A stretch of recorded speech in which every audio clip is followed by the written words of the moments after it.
MTV news Kannada ವಾಹಿನಿಗೆ ಸ್ವಾಗತ.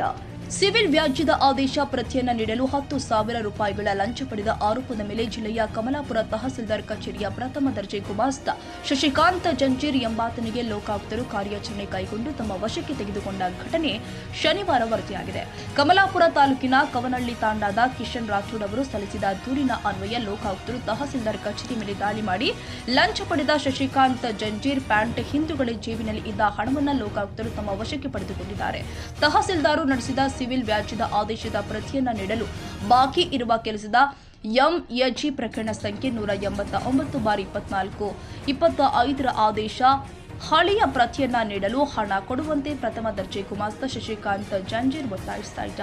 ಹಾಗಾಗಿ ಕಿಶನ್ ರಾಥೋಡ್ ಲೋಕಾಯುಕ್ತರಿಗೆ ದೂರು ಸಲ್ಲಿಸಿದ್ರು. ಕರ್ನಾಟಕ ಲೋಕಾಯುಕ್ತ ಪೊಲೀಸ್ ಅಧೀಕ್ಷಕ ಸಿದ್ದರಾಜು ಸಿ ಅವರ ಮಾರ್ಗದರ್ಶನದಲ್ಲಿ ತನಿಖಾಧಿಕಾರಿ ಪಿಐ ಅರುಣ್ ಕುಮಾರ್ ಮುರಗುಂಡಿ ಅವರು ಕಾರ್ಯಾಚರಣೆ ಕೈಗೊಂಡು ತಹಸೀಲ್ದಾರ್ ಕಚೇರಿಗೆ ದಾಳಿ ಮಾಡಿದ್ರು.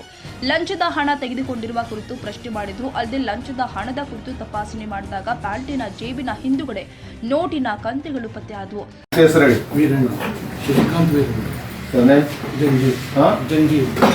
ಏನಂತ ಕೆಲಸ ಮಾಡ್ತಾ ಇತ್ತು? FDR ಕೆಲಸ ಮಾಡ್ತೀವಿ. FDR.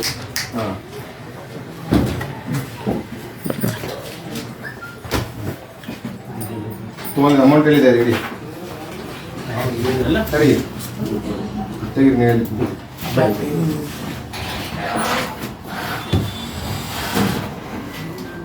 ನೋಟ್ ನಂಬರ್ ಆಗಲ್ಲ.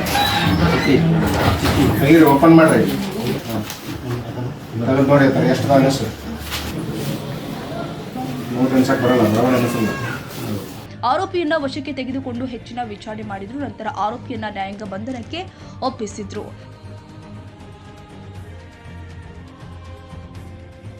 ತಾಜಾ ಸುದ್ದಿಗಾಗಿ ಎಂಟಿವಿ ನ್ಯೂಸ್ 24/7ಗೆ ಸಬ್ಸ್ಕ್ರೈಬ್ ಮಾಡಿ ಮತ್ತು ಬೆಲ್ ಐಕಾನ್ ಅನ್ನು ಒತ್ತಿ. ತಪ್ಪದೇ ಲಿಂಕ್ ಶೇರ್ ಮಾಡಿ.